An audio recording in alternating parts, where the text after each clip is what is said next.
Het jy geweet dat nie alle ontslag dieselfde is nie? Verstaan jou regte kan jou beskerm teen onregverdige behandeling. Kom ons delf in die verskillende tipes ontslag ondervra artikel 186(1) en bemagtig onsself met kennis. Die tipes ontslag ingevolge artikel 186(1) sluit in: direkte ontslag, 'n werkgewer beëindig die diensverhouding eksplisiet. Nie hernuwing van 'n vaste termynkontrak, versuim om 'n kontrak te hernie wanneer 'n werknemer redelikerwys hernuwing verwag het.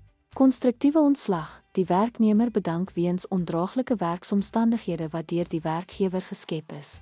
Selektiewe herindiensneming, weiering om 'n werknemer weer aan te stel wanneer 'n ooreenkoms of praktyk daarop dui dat hulle weer aangestel moet word. Ontslag met betrekking tot swangerskap of vakbondaktiwiteite, spesiale beskermingsgeld in hierdie situasies. Elke kategorie weerspieël verskillende indiensnemingsdinamika en kan verskillende bewysstandaarde en remedies behels.